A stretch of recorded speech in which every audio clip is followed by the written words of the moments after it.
Eu quero pedir a você que abra sua Bíblia, 2 Reis, capítulo número 4, versículo número 8 em diante, diz assim: certo dia, Eliseu foi a Sunem, onde uma mulher rica insistiu que ele fosse tomar uma refeição em sua casa. Depois disso, sempre que passava por ali, ele parava para uma refeição. Em vista disso, ela disse ao marido: sei que esse homem que sempre vem aqui é um santo homem de Deus. Vamos construir lá em cima um quartinho de tijolos e colocar nele uma cama, uma mesa, uma cadeira, uma lamparina para ele. Assim, sempre que nos visitar, ele poderá ocupá-lo. Um dia, quando Eliseu chegou, subiu ao seu quarto e deitou-se. Ele mandou seu servo Geazi chamar a sunamita. Ele a chamou e quando ela veio, Eliseu mandou Geazi dizer-lhe: você teve todo esse trabalho por nossa causa. O que podemos fazer por você? Quer que eu interceda por você junto ao rei ou ao comandante do exército? Ela respondeu: estou bem entre minha própria gente. Versículo 14. Mais tarde Eliseu perguntou a Geazi: o que pode ser feito por ela? Ele respondeu: bem, ela não tem filhos e seu marido é idoso. Só até aqui por enquanto. Ela não tem filhos e seu marido é idoso. Quando nós analisamos o contexto dessa história, naquela época, até hoje, na verdade, quantas pessoas sonham em ter um filho, em ter ali, ver o seu filho crescer, ver seus netos, e muitas vezes não consegue realizar esse sonho.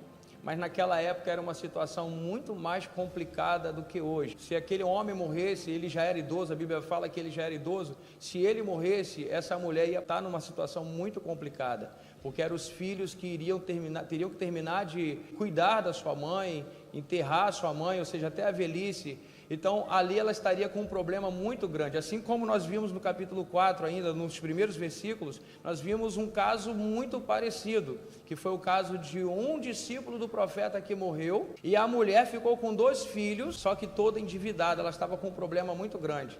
O problema de sunamita iria ser maior do que a mulher viúva que tinha aqueles 2 filhos, porque aquela viúva ainda tinha 2 filhos e eles iam ser levados para ser vendidos como escravo para pagar a dívida da sua família. Mas sunamita nem sequer tinha 2 filhos, nem um filho ela tinha. Agora, aquela mulher está ali diante de Eliseu, só que essa mulher era uma mulher que temia Deus. Essa mulher, quando viu Eliseu passar, ela sabia que ele era um homem de Deus, e ela convidou ele para fazer uma refeição na sua casa. Dali ela convenceu o seu marido a fazer um quarto, porque sabia que todas as vezes aquele homem passava por ali. E quando eles fizeram aquele quarto, naquele dia onde nós estamos lendo aqui, eles estavam recebendo esse profeta na sua casa, e o profeta sentiu algo no seu coração.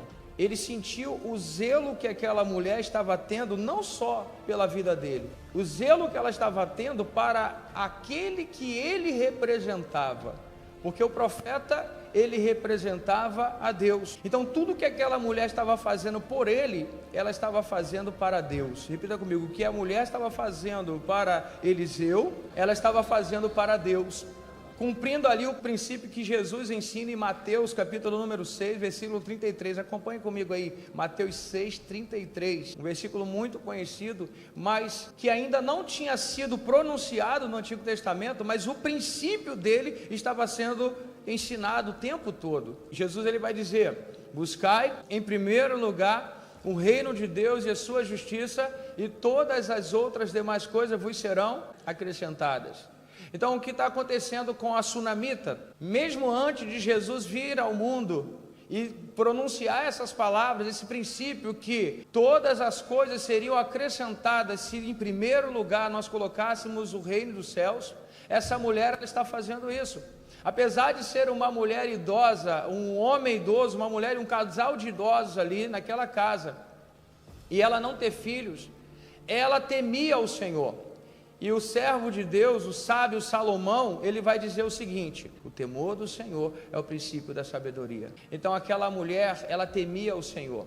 E porque ela temia o Senhor, ela coloca Deus em primeiro lugar ao fazer aquele quarto para o profeta.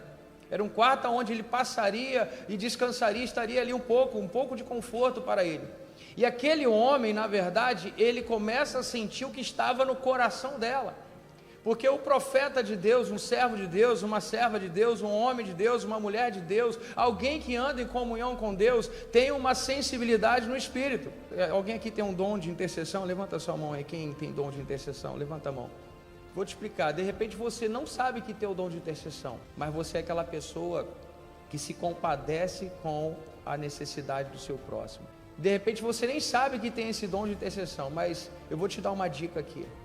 Você já chegou perto de alguém e essa pessoa não falou nada da vida dela para você e de repente você sentiu um aperto muito grande no teu coração? Levanta a sua mão aí. Talvez você não sabia que você tinha um dom de intercessão, mas esse aperto que você sentiu no seu coração era o Espírito Santo falando contigo para você interceder e orar por aquela vida.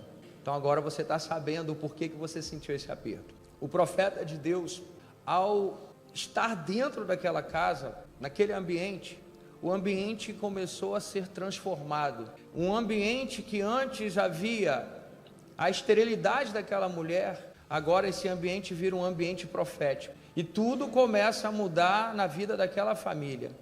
Quando o profeta Eliseu, ele sente a necessidade, fala, essa mulher fez tão bem para nós, ela criou, ela fez esse quarto aqui, ela nos trata tão bem, toda vez que nós passamos por aqui, ela oferece uma refeição, porque ela conhece o nosso ofício, ela conhece o nosso trabalho, o que é que nós podemos fazer por ela? E ela diz, não, eu não quero nada, eu não preciso de nada. Depois ele pergunta a Geazi, o servo que andava com ele, o que ela precisa, e depois no final do dia ele observa, ela não tem filho. Ele fala, ela não ter filho, tá, é a mesma coisa dizer, ela tem um grande problema mais à frente, ela tem um grande problema no futuro, porque ela pode ficar viúva e não terá ninguém para cuidar, ou eles não têm filho, não terá ninguém para levar o nome dessa família, porque isso era algo muito importante na antiguidade.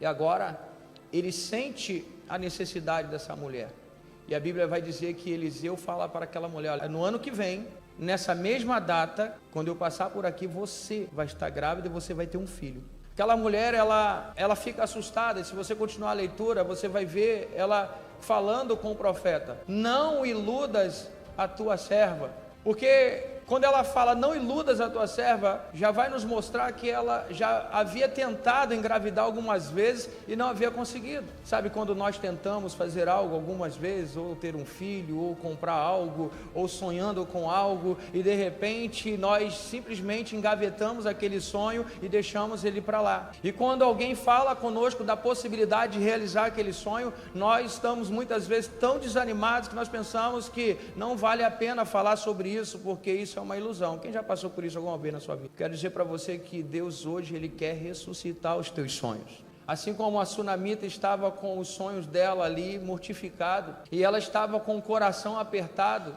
e ela já não via mais solução para o problema dela, e ela falou, não iludas a tua serva. O profeta, ele declara mais uma vez, você vai ter um filho, e assim aconteceu. Um ano depois, aquela mulher já estava com seu filho nos braços, e a palavra do profeta se cumpre na vida dela, mostrando que Deus é o Deus que revela o oculto, o profundo e o escondido.